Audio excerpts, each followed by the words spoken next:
Nessa série de vídeos nós estamos trabalhando questões relativas a problemas que caíram em provas das ETECs de anos anteriores.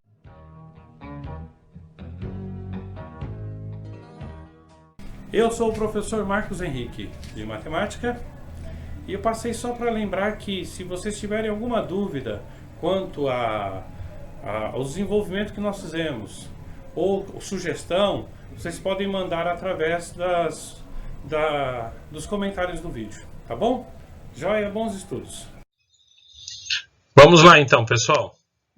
Esta questão foi aplicada na prova da ETEC de 2012. Diz assim: um fluxo bem organizado de veículos e a diminuição de congestionamentos tem sido um objetivo de várias cidades.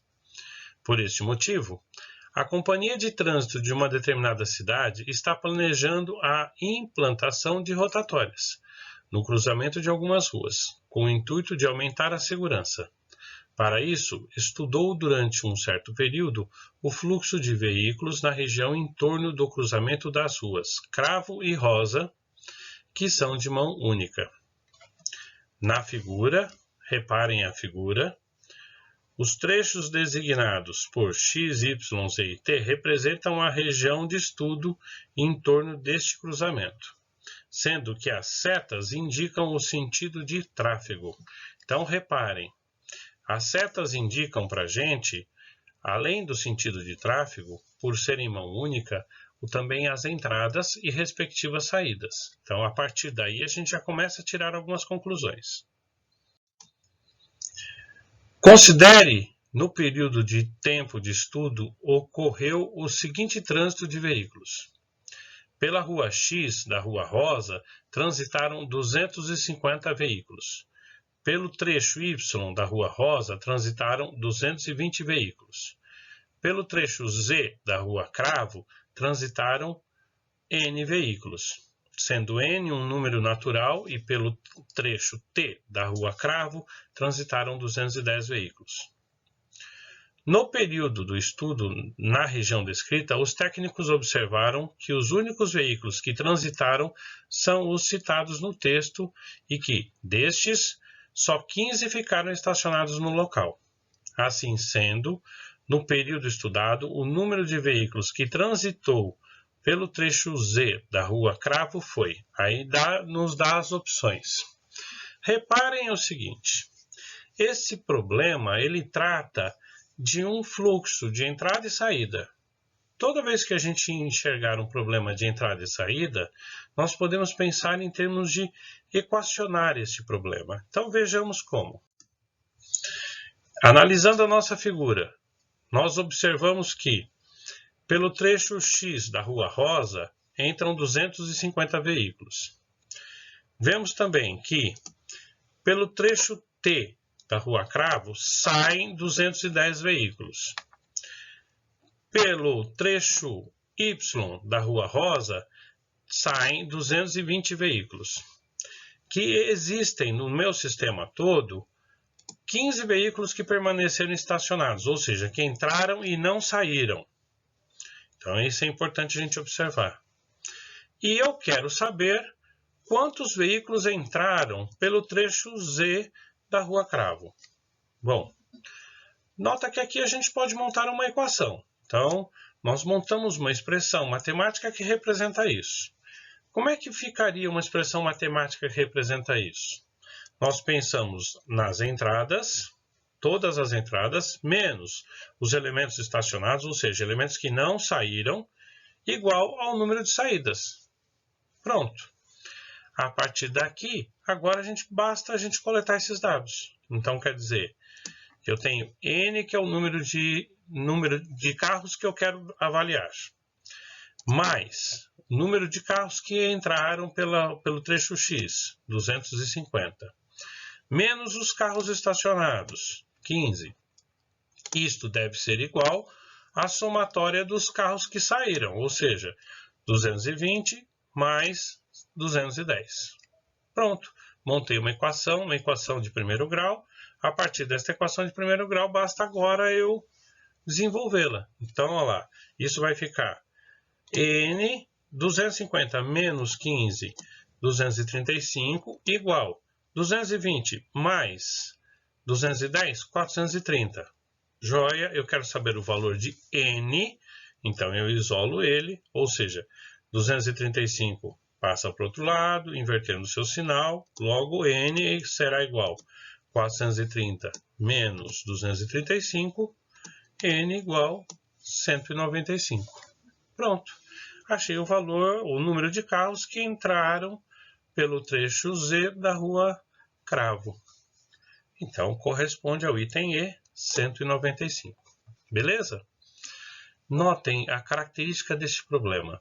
Sempre que vocês conseguirem compor um sistema na forma de uma equação, tá, com entradas e saídas, é uma equação de primeiro grau que é simples de se resolver, tá bom? Bom, vamos à questão 2. Questão 2. Aplicada também na prova da ETEC de 2012. Diz assim: os dados a seguir, obtidos no site do IBGE no mês de abril de 2012, mostram a distribuição da população do estado de São Paulo no período de 1970 a 2010. Residente em domicílio particular permanente, de acordo com a localização na região urbana ou na região rural. Analisando o gráfico, pode-se afirmar que aí nós temos um conjunto de opções. A, B, C, D e E são possibilidades para observar nesse gráfico. Observe também o seguinte: cada uma delas é uma afirmação que não depende da outra. Então, uma delas é a nossa opção. Quando nós temos um problema desse, é a ideia do problema de verdadeiro e falso. Nós analisamos individualmente cada uma das afirmações. Quer dizer, verificamos para a possibilidade do A ser verdadeiro, B ser verdadeiro e assim sucessivamente. Beleza? Então, façamos essa análise. Eu pego o meu gráfico, a minha questão. Eu vou analisar primeiro o item A. O item A diz o seguinte: em 1970, a população rural era 1/3 da população urbana. Então, eu vou analisar no gráfico o trecho que trata de 1970. No gráfico, eu coleto os dados. Então, eu concluo que a população rural era de 0,64 milhões de habitantes nesse período e a população urbana de 2,99 milhões de habitantes.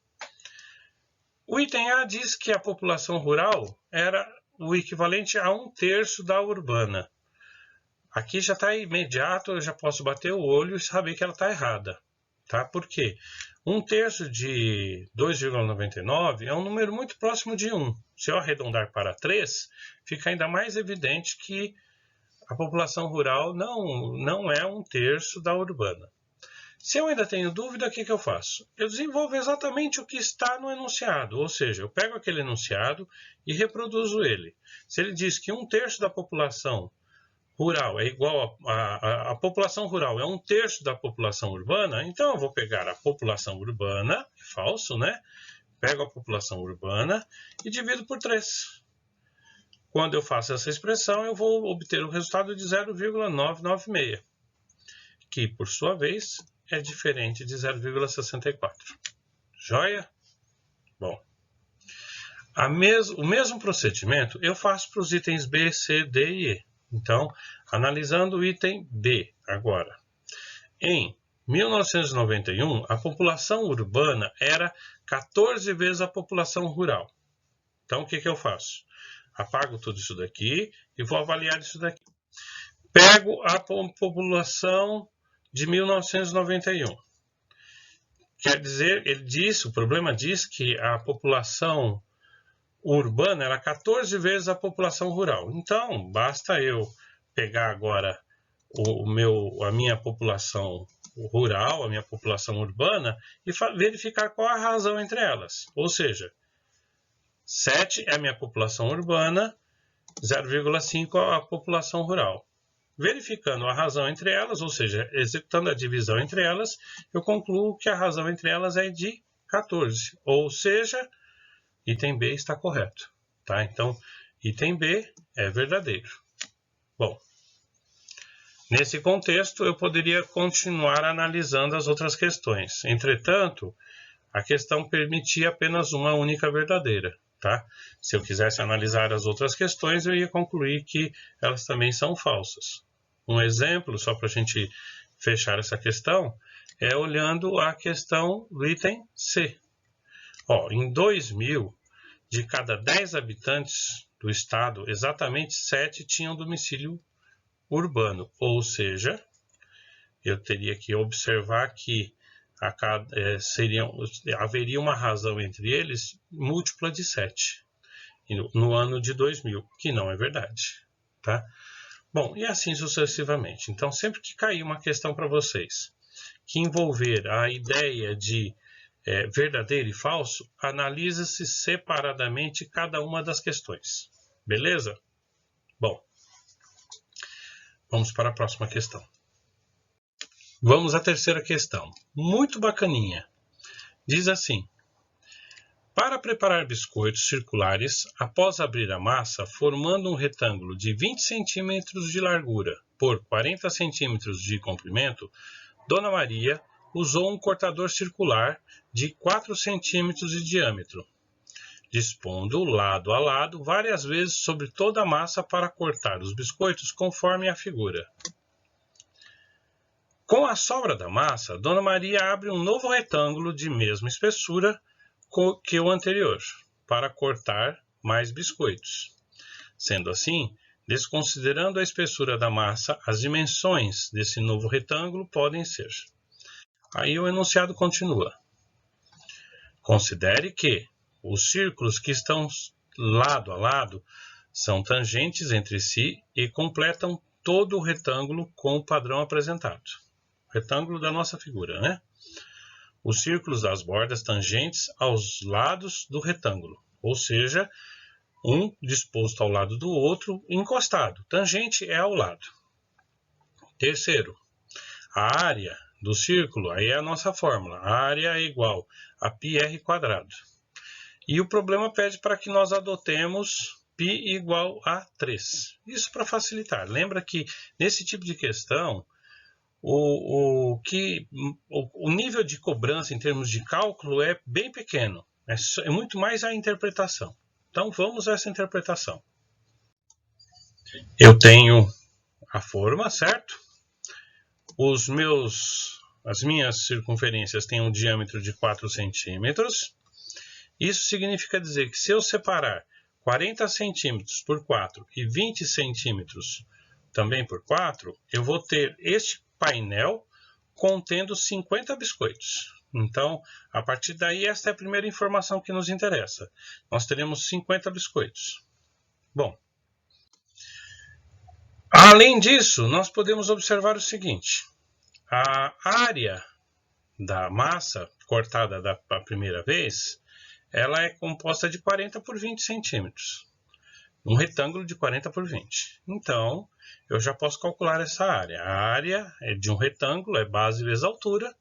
Portanto, a área do nosso retângulo será 40 por 20 centímetros, logo 800 centímetros quadrados. Perfeito. Agora calculamos a área de cada uma das circunferências. Por que isso? Porque nós temos que excluir esses intervalos onde sobra massa. Que a sobra de massa, de fato, é essa região onde a circunferência não cobre. Então, nós vamos descobrir qual que é a cobertura de massa depois que retirada as sobras. Então, lembramos que o diâmetro, segundo o enunciado do problema, é de 4 centímetros. Lembramos também que o raio é igual a metade de um diâmetro, então 2 centímetros de raio. E a área da circunferência vai utilizar também o número π, que é dado no problema igual a 3. Aplicamos então a nossa formulinha para a área. A área da circunferência é igual a π vezes raio ao quadrado. Simplesmente agora substituímos. Então a área da nossa circunferência vai ficar igual a 12 centímetros quadrados. Lembrando, no lugar de π, adotou-se nesse problema 3. O raio é igual a 2. Então, 2 ao quadrado, 4. 4 vezes 3, 12. Bonitinho. Sabemos que temos 50 biscoitos. Então, calculamos a área total desses 50 biscoitos. Ou seja, a área dos biscoitos será 50 vezes 12 centímetros quadrados. Logo, a área dos biscoitos, a área coberta pelos biscoitos é de 600 centímetros quadrados. Bom, agora, o que nós precisamos fazer? Nós temos uma região de 800 centímetros quadrados, mas a cobertura real é de 600 centímetros quadrados. Então, com isso, nós conseguimos calcular o que sobrou de massa. A diferença é o que sobra de massa. Então, fazemos esse... Bom, isso então será a área da nova forma retangular. A partir daí, eu chamei de área da nova forma, que será igual à área da forma sem a forma aberta, a massa aberta, menos a área de cobertura das circunferências. Então, a área dos biscoitos. Faço essa diferença, a nossa nova área será igual a 800 menos 200, ou perdão, 800 menos 600. Portanto, a nova área da forma será igual a 200 centímetros quadrados. Bom, isso então é a nova área que eu vou utilizar, que eu necessito para fazer a cobertura, supondo que os biscoitos vão manter a mesma dimensão. Bom, a partir daqui, nós olhamos o nosso enunciado de novo, porque ele nos dá algumas opções, tá? Então, nós checamos essas opções. Há momentos que nós podemos ou não deduzir. Se eu tivesse outras dimensões dadas no problema, aí eu poderia checar, mas as únicas informações que eu tenho agora são as respostas. Então, eu vou checar as respostas, ou seja, verifico qual área que tem cada um dos itens. Então, no item A é 8 centímetros vezes 30 centímetros, resultado 240 centímetros quadrados. Não é, é mais do que eu necessito. Item B, 8 centímetros por 25 centímetros. Resposta, 200 centímetros quadrados. Perfeito. É 200 centímetros quadrados a resposta ao item B. Se eu quiser checar as outras, faça a mesma coisa. 9 vezes 24, 216 centímetros quadrados. 10 vezes 22, 220 centímetros quadrados. E 10 vezes 21, 210 centímetros quadrados. Pronto. Olha lá. Então, confirmado, com certeza, nossa resposta, item B, 8 centímetros por 25 centímetros. Beleza? Joia. Com isso, nós concluímos, então, a correção desse exercício. E aí, nós continuamos, então, na próxima aula, fazendo mais alguns exercícios dentro dessa mesma perspectiva de nos prepararmos para essas provas de seleção. Ok? Joia, bons estudos para vocês.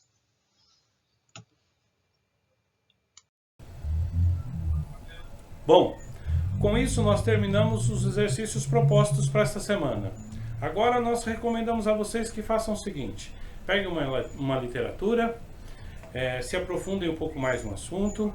Se tiverem mais alguma dúvida, podem mandar pelos comentários que nós respondemos.